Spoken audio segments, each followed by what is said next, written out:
Alex Pastor sudah mulai bekerja keras dan membongkar rahasia kelemahan Kuwait hingga dikagumi oleh media hingga pelatih Jepang. Jay Itzes resmi mentas di Serie A, siap bobol gawang Emile Audero. Tapi Messi Hilgres dan Tam Hae masih teka-teki. Selengkapnya hanya di Reason Champion. Sebelum kita membahas beritanya lebih lanjut, ada baiknya kita memberikan like ke video ini, karena like itu gratis. Terima kasih atas kesediaan kalian ya teman-teman.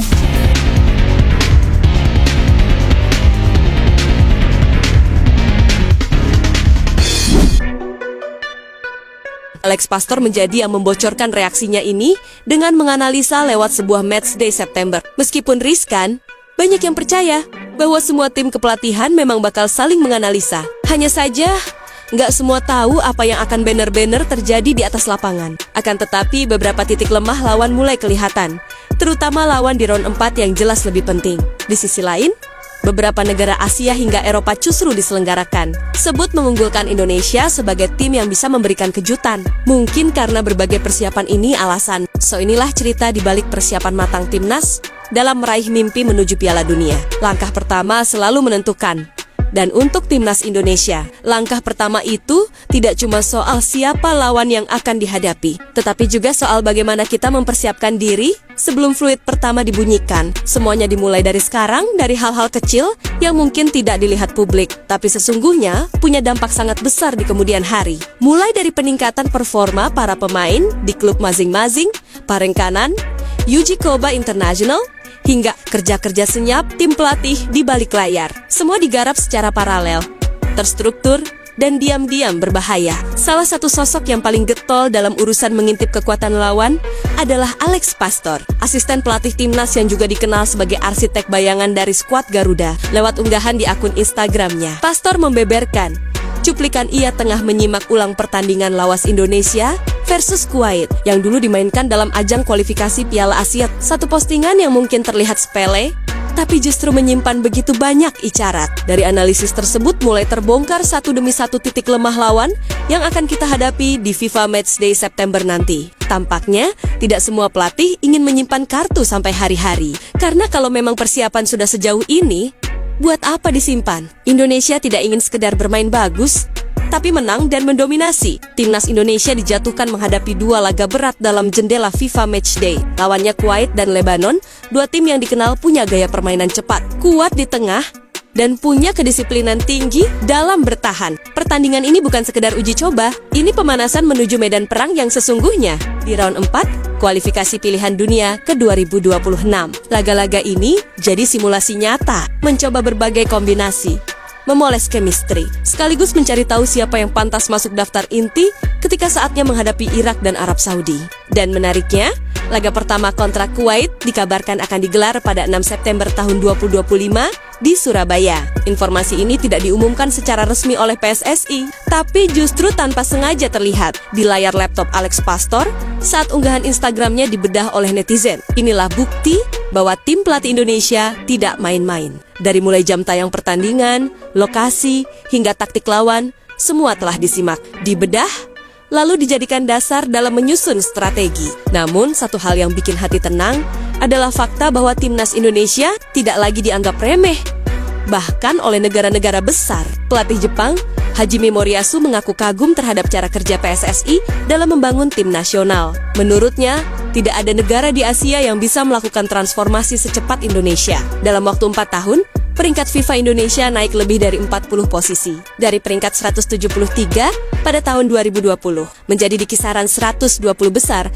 pada tahun 2025 ini. Dimulai dari penunjukan pelatih kaliber dunia seperti Patrick Kluivert, transformasi ini dikira sebagai perubahan. Lalu datanglah nama-nama besar lain, seperti sang asisten Alex Pastor, Jordi Cruyff sebagai penasihat teknis, Simon Tahamata sebagai kepala scouting, dan sederet pemain diaspora yang langsung memperkuat tim. Tidaknya pelatih, Toshiyuki Osumi, salah satu jurnalis senior asal Jepang, juga mengutarakan pandangan serupa. Menurut Osumi, Indonesia adalah tim dengan progres tercepat di Asia. Dalam pandangannya, skuad Garuda bukan hanya mengejar ketertinggalan, tapi melompat melewati puluhan negara dalam waktu singkat. Bahkan dia mengatakan bahwa 70% peluang Indonesia untuk lolos langsung ke Piala Dunia 2026 adalah sesuatu yang realistis.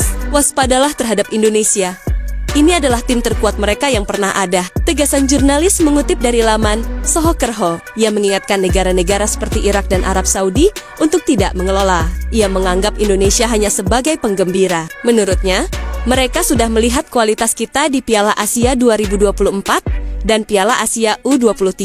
Dan siapapun yang menyimak logo-logo itu, tahu bahwa Garuda sedang terbang tinggi.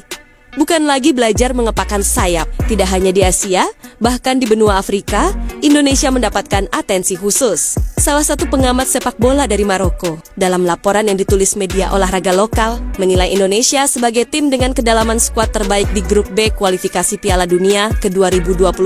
Di grup itu, Irak dan Arab Saudi memang punya nama besar. Tapi Indonesia disebut sebagai tim yang paling tidak terduga. Komposisi pemain yang beragam ditambah dengan pelatih Eropa dan struktur organisasi baru membuat Indonesia punya potensi untuk mencuri tiket langsung ke Piala Dunia. Secara garis besar, memang Arab Saudi adalah tim yang tidak bisa diremehkan. Mereka pelanggan tetap Piala Dunia. Tapi bukan berarti mereka juga tim yang sempurna. Terbukti, 5 laga kandang terakhir mereka di kualifikasi menunjukkan kelemahan mencolok. Ditahan Indonesia 1-1, kalah dari Jepang 0-2, imbang lawan Bahrain 0-0, kalah dari Australia 1-2, hanya menang tipis saat lawan Cina 1-0. Data ini berbicara sendiri. Main di kandang tidak menjamin Arab Saudi akan menang. Mereka akan mendominasi. Bahkan saat diundang pada Piala Emas CONCACAF 2025, mereka kesulitan mengalahkan lawan-lawan dari Amerika Tengah. Pelatih mereka, Harvey Renard, juga sempat mengaku bahwa penyelesaian akhir masih jauh. Setiap pilihan pasti memiliki konsekuensi, dan mereka pasti mengerti akan hal itu. Nah, salah satu konsekuensi menjadi pemain timnas Indonesia adalah harus siap disorot media. Nggak cuma media lokal aja, melainkan juga media-media internasional. Bahkan nih, mereka yang belum jadi WNI itu udah mendapatkan sorotan besar-besaran. Lantas apakah ini sebuah hal yang mengganggu? Nyatanya nggak juga. Justru yang ada sebaliknya. Mereka sangat diuntungkan secara tidak langsung. Itu dibuktikan dengan beberapa pemain Indonesia yang mulai dilirik oleh klub-klub ternama Eropa, seperti beberapa nama yang sudah disebutkan tadi. Tapi memang nggak semuanya mulus. Ada 2 nih yang statusnya masih 50-50, yaitu Misil Kars dan Tom Haya. Dan sepertinya akan ada plot twist transfer dari keduanya. Yep, setelah rumor Chasers ini nemu titik terang, saatnya kita kawal dan pantau gimana soal masa depan Miss yang katanya ingin pindah, serta Tom Haya yang masih free agent. Hal yang diketahui juga mendapatkan pantauan dari 2 lawan Indonesia di round 4, yaitu Arab dan Irak, yang mana kedua tim tersebut memang nggak bisa begitu aja mengabaikan Indonesia. Mengingat, biar gimana pun, dari sisi kedalaman skuad, Indonesia punya 15 pemain yang berkiprah di liga ternama Eropa. Dan itu kemungkinan akan bertambah andai nantinya nama-nama baru yang diusahakan PSSI udah clear tepat waktu. Yang jelas, dalam hal ini, level Indonesia bisa dikatakan naik, sehingga bisa dipastikan persaingannya di round 4, khususnya grup, akan benar-benar ketat. Terima kasih telah menonton. Bursa transfer bagi publik tanah air kini menjadi lebih menarik untuk dipantau, sebab terdapat beberapa pemain timnas Indonesia yang terlibat di dalamnya. Terbaru kita pastinya merasa lega dan happy setelah rumor soal CSS menemui titik terang. Yep, Bang Ja akan segera berlabuh ke Sassuolo yang dilatih oleh legenda timnas Italia di Piala Dunia 2006, Fabio Grosso, serta nantinya dia akan bermitra dengan pemilik 28 caps dengan 8 gol bersama timnas Italia, Domenico Berardi, yang juga menjadi bagian Gli Azzurri saat juara Euro 2020 lalu. Jelas kepastian ini membuat kiprah pemain Indonesia di Eropa makin membuat tim ini disorot, sebab sebelum ini ada Emil Audero yang join ke klub Serie A lainnya, Kremanis, serta Justin H. Benner yang dikontrak jangka panjang